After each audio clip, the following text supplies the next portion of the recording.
Happy Wednesday, everyone, and welcome back to another Q&A Wednesday. Shout out to you all, first and foremost, for rocking out with us and for just supporting us in all that we do. We appreciate you wherever you are tuning in from today. All right, so we are going to jump into this session, but before we do, just a couple of announcements. All right. If you have anything that you need assistance with when it comes to your business, your brand, as an artist, as a creative, connect with us. Go to Intelexx.com. Look at all of the products and services that we offer. See if there's anything that connects with you. If you need to hone in on what it is that you want to do, book a free consultation so you can get a customized plan specific to your unique artistic needs. Okay. And if you want to connect with us on social media, follow us on all the platforms, subscribe to our YouTube channel, subscribe to our email list so you can be first to know, in the know, and be a part of our intellectual community. Our app, the Artrepreneurs Hub, a place for you to be around like-minded individuals that you can share content with, that you can connect with, that you can network with, maybe do some collaborations with. All right. We just want you to be your unique artistic self, and that is a place for you to do it in an intimate setting and in a safe space. All right. So we're going to jump right on into this segment. It is a new year. Happy 2025 to you all. And so, because we are starting off with a new year, we starting off with a new question to ask you all. So, the question and the topic that we have for you this segment is, how can we overcome emotions? And of course, this is part one, so make sure to come back for the next part, okay? But how can we overcome emotions? Because a lot of times we do things emotionally, we respond emotionally, we have all of these things going on within us. You know, as women, we are more emotionally attached, right? Men are emotional too. Let's not get that, you know, um, misconstrued. We all have emotions. Some of us are more tapped into them than others, okay? But as women, you know, we are more emotional creatures just by how we are wired, right? Like I said, based on how tapped we are into our emotions determines how we respond. Some of us respond emotionally to everything, some to some to nothing, right? There's emotional attachments going on, but how can we overcome our emotions in a healthy way? Now, if this is something that you struggle with or something that you have dealt with over the years, or you've experienced seeing how people respond emotionally to different things, let us know. Drop a comment. If you are watching the replay, thank you for coming back and tuning in. Drop a comment and let us know how you have overcome your emotions and what you did, what steps you took. We're going to share ours over here. We want you to share yours over there. All right, so let's jump right into it, okay? So let's hear from one of the goats. Okay, who y'all think the goat is? We're going to see if you're right. What I try to do is just try to be still and understand that things come and go, emotions come and go. The important thing is to accept them all, to embrace them all, and then you can choose to do with them what you want versus being controlled by emotion. Okay. Kobe. Yes, Kobe Bryant, Mamba mentality. You know, something I was thinking, a lot of people appreciate and respect the hustle that he embodied, the sacrifices that he made, how he became the best off of his hard work, and just loving what he did and putting his all into it. But I wonder how many people would actually like him as a person. You know, his relentlessness, his drive. It looks good. And not just with him, all of the greats, right? If you really looked into how they are outside of, you know, just like in their element, would you still connect with them? Would you still like them? Because there were a lot of teammates who did not like him because of how hard he went, because it reminded them of what their potential was, what they could be doing, and they just chose not to, you know. And then if you're on his team, he even said, listen, I'm going to ride you. I'm going to let you know, like, either you're going to be here and work or you're going to get up off my team, basically. That pressure every single day. I'm going to come every day. I'm going to come hard. I'm going to make sure you know I'm here. I'm going to put that pressure on you. Is that somebody that you would actually have connected with? Would you have respected that while you were being, you know, quote unquote bullied in that type of way, but putting that pressure on so you can be better? It does not feel good when the pressure is on you. And as a leader, and you have to be the one to put the pressure on the ones that's coming and following you, that's not an easy task, right? Kobe was the leader in his own right, naturally, right? It's not an easy thing, but he had a lot of emotions to overcome. He had to deal with other people's emotions, right? You got to deal with your emotions and emotions of those around you. And whatever field you in, if you are a leader in your own right, you have to deal with them emotions too, okay? But that just made me wonder, like, how can you handle the emotions of others in a leadership position? Because he said, put it all together, right? Throw it away. Don't even worry about it. All of those things, right? All right, so enough of that. It's my little spiel for the day. But I was just curious because it's very interesting. You know, emotions play a big part, but when you learn how to master your emotions, that is a win-win. Okay. All right, so we're gonna move on. Let's hear what our next speaker has to say. Marcus Aurelius once said, "You have power over your mind, not outside events. Realize this and you will find strength."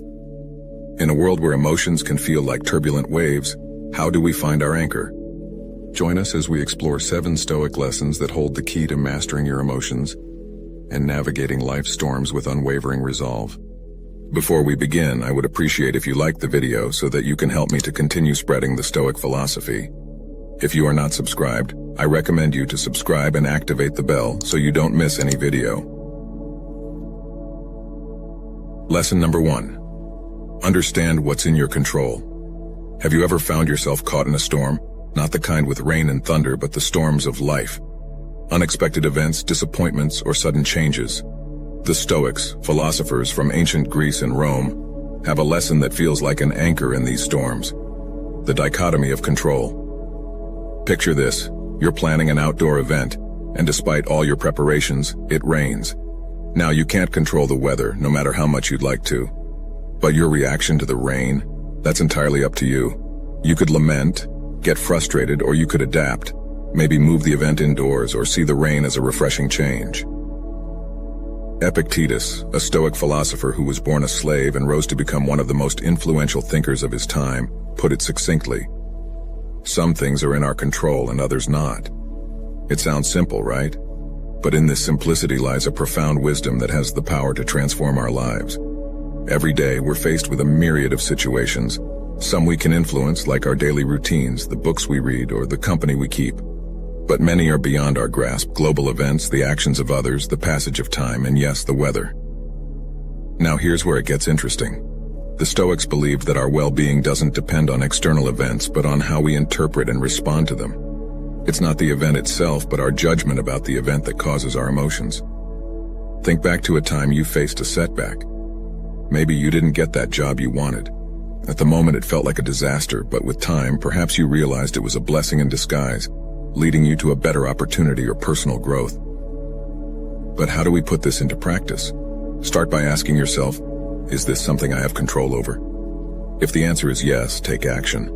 If the answer is no, then it's an opportunity to practice acceptance and adaptability.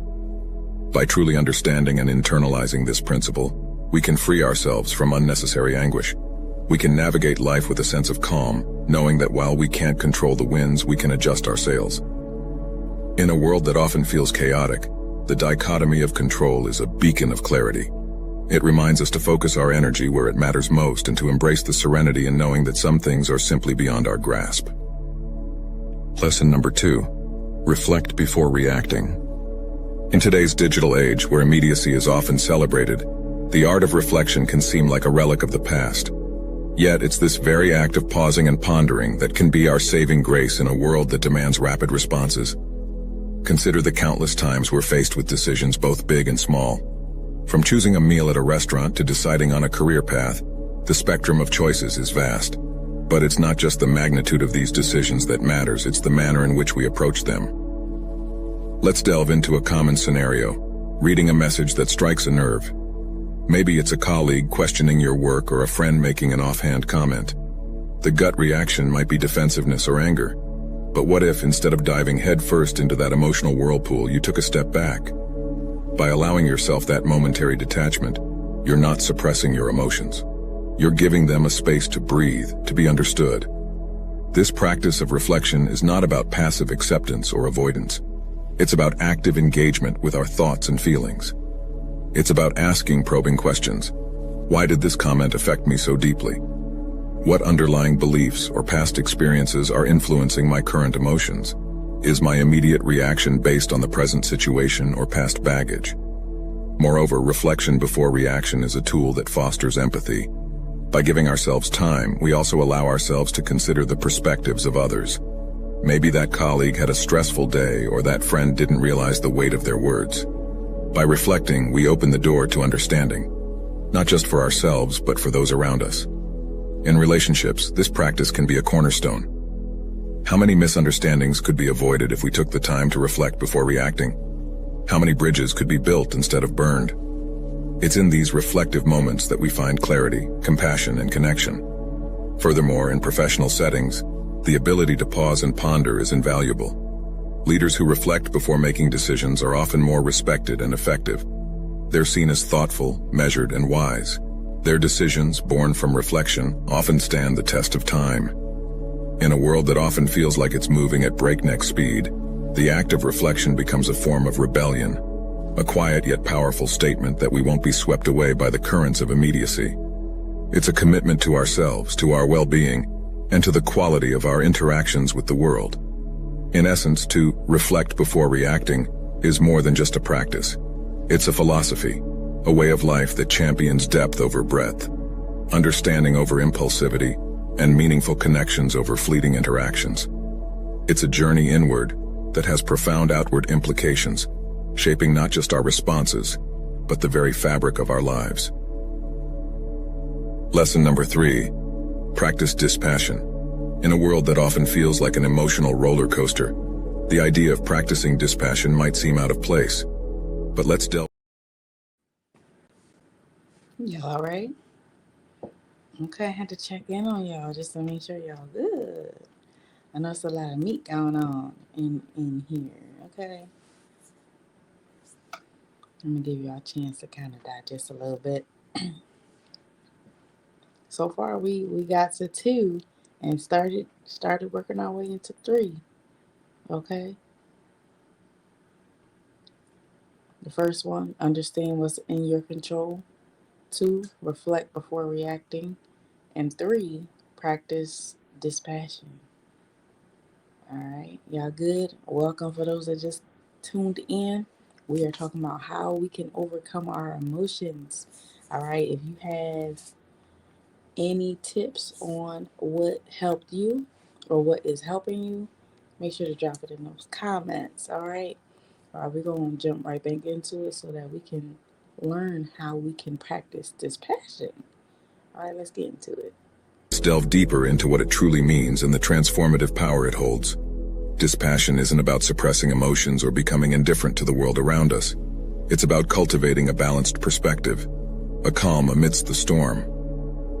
Imagine being able to observe events, situations, and even your own emotions without being overwhelmed by them. Think about the last time you watched a gripping movie. There were moments of tension, excitement, maybe even sadness. While you were engaged in the story, a part of you always knew it was just a movie.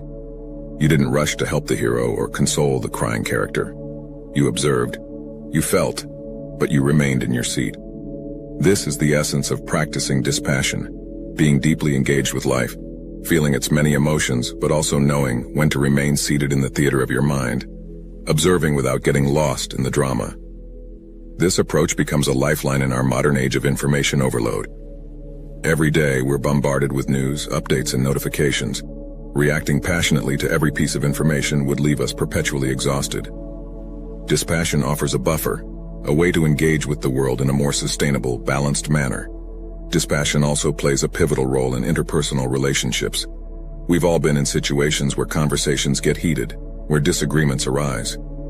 In such moments, practicing dispassion can be the difference between a productive discussion and a damaging argument. It allows us to listen more effectively, to respond rather than react, and to navigate conflicts with understanding and grace. Cultivating dispassion starts with self-awareness, regularly checking in with ourselves, recognizing our emotional triggers, and understanding our patterns creates a space between stimulus and response. In that space lies the freedom to choose our reactions, to act with intention rather than impulse. And while dispassion might sound like detachment from life's joys and pleasures, it actually enhances them. By not being overly attached to outcomes, we can fully immerse ourselves in the journey, savoring each moment without the constant fear of loss or change.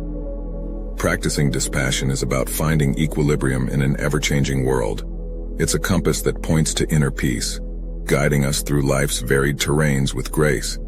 By embracing this practice, we not only enrich our own lives, but also bring a sense of calm and clarity to those around us.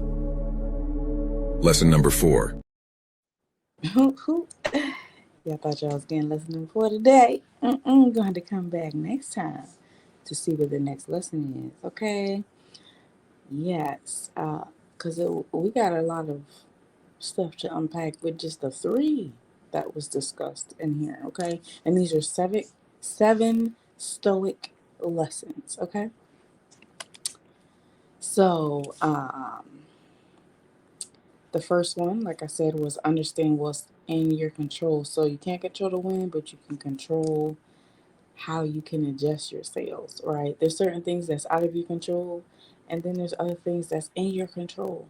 So let's shift our focus so that we are not always focusing on the things that are outside of our control. That'll drive us crazy. We don't need no craziness this year. Not this year, okay? It's enough craziness going on in the world. We don't need to add to it with our perception, okay? Let's shift our focus, shift our perception so that we can focus on the things that are in our control and learning and understanding how we can navigate through that. Reflecting before reacting. We should think at least 5 times before we speak. And everything does not deserve a reaction or a response. Some things deserve ignorance. Just ignore. Just walk away. And that is easier said than done when it comes to whatever the situation is. So don't take that as end all be all. Take it with a grain of salt. Separate the meat from the bones. What is for you, grab a hold of that. And what's not, let it go. Okay? Reflecting opens the door for understanding. So when you are reflecting and when you are not so quick to respond, it's better because it gives you a chance to really understand, if you're in a conversation, where the other person is coming from, why they thought this or why they said this. Asking more questions and reserving judgment is also a good thing to do, because when you ask, you're asking for understanding. You're asking to get clarity on, okay, why did you feel this way? Why did you say this thing? What's going on? Kind of thing. All right. And then practicing dispassion, right? Cultivating a certain perspective and like being deeply engaged, finding equilibrium in an ever changing world, right? Which is something that takes practice. It's not going to be like, oh, let me do this and I've automatically got it. I'm perfect at it. No, it's an ongoing journey that you have to be on. But these are some of the things that we need to do in order to overcome our emotions, learn to put our emotions in check. Sometimes we are wrong. Sometimes we are being too emotional about different things, and we need to check ourselves, right? Because a lot of times, putting blame on somebody else or making it seem like it's their fault takes the pressure off of us, but it doesn't mean that it's right. Sometimes it is the other person, but sometimes it's us. And we got to check ourselves, okay? And that's all about self reflection, self love, self care, figuring out what makes you tick, what triggers you, what doesn't. But that all encompasses spending time with yourself. If you are not spending time with yourself enough to know what your emotions are, what's triggering you, what's not triggering you, you're gonna be blowing up on everybody. Happy 1 second, mad the next, cursing somebody out the next second. Like, everybody is not the problem. Sometimes you're the problem. Sometimes I'm the problem. But we have to learn how to facilitate those emotions and master them. But we have to be with ourselves enough in order to do that. All right. So, what's something that you do to overcome your emotions? Because we want to know. We want to know. We want to know. Okay. All right. So that's all the time that we have for today. Thank you so much for tuning in. Welcome again to those who this is your first time. Welcome back to the OGs. We appreciate each and every single one of you for rocking out with us and for coming on and tuning into another segment of Q&A Wednesdays. We hope you have an amazing day. Halfway through the week. Another halfway to go. You got this. I got this. We got this. All right. Let's lean on each other this year, and let's learn to manage and overcome our emotions so that they are not mastering us and so that we're not overcome by them. All right. We're more powerful than we think if we but knew. All right. So I hope you all have an amazing day. Remember, you are uniquely designed and one of a kind, so don't let anybody stop your shine. Make sure to come back for part 2, okay? Until next time. Intelexx here, and welcome to Intelexx Artrepreneur Agency, the Indeed for Artists. If you want to be a part of the intellectual community, check us out. We have so much going on Mondays, Wednesdays, Fridays, and everywhere in between. And we even got our own app, okay? So make sure to check us out. Go to Intelexx.com. Go to our link tree. Look us up on social media at Intelexx APC so that we can best serve you. All right, we thank you so much for being a part of our vision. We appreciate you. And we wouldn't be here without all of our amazing subscribers and supporters. Don't forget to sign up for the talent show every month, and someone always leaves with a prize. And don't forget to take advantage of all of our special offers, our events, our merch, our resources, our referrals, because we are here to serve you, okay? And thank you for the love. Until next time.